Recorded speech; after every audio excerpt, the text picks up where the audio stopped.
दिल्लीकडून होणारा दगा हा नवा नाही। महाराष्ट्रातले प्रादेशिक पक्ष संपणार नाहीत, हम लढेंगे और जीतेंगे। महाराष्ट्राला दिल्लीकडून होणारा दगा हा नवा नाही, तोच इतिहास आता सांगून आलेलो आहे संगमनेरामध्ये आणि याच पद्धतीनं हा दगा आहे आणि नक्कीच जनता या संदर्भात योग्य तो न्याय देईल आणि या पद्धतीनं जर गोष्टी घडत राहिल्या तर एकूणच लोकशाही प्रणालीवरच एक प्रश्नचिन्ह निर्माण करणारा हा खरं तर आजचा निर्णय आहे, दुर्दैवी निर्णय आहे। पाहिलं तर शिवसेनेच्या वेळेसही अशाच पद्धतीने निवडणूक आयोगाने आज निर्णय दिल्यानंतर शिवसेनेचा निर्णय झाला आता सुद्धा ती पुनरावृत्ती होती असं वाटतं। ही एक मोडस ऑपरेंडी आहे।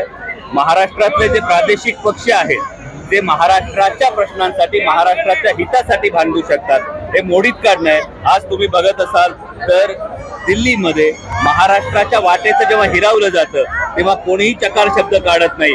या पद्धतीनं मांडलिक करून घेणं हे आता दिल्लीच्या सरकारचं हे काम चालू आहे आणि या पद्धतीच्या निर्णयानंतर महाराष्ट्राचे प्रश्न मांडण्यासाठी प्रादेशिक पक्ष राहू नयेत ही आता सत्तेत असलेल्या पक्षाची, केंद्रातल्या पक्षाची ही भूमिका आहे आणि या पद्धतीनं जर असे निर्णय झाले तर प्रादेशिक पक्ष प्रादेशिक अस्मिता राहणार नाही।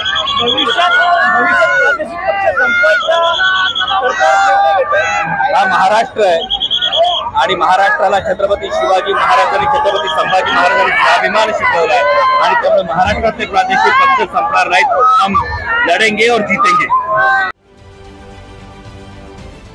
महाराष्ट्रातील सर्व बातम्यांचे विश्वासार्ह व्यासपीठ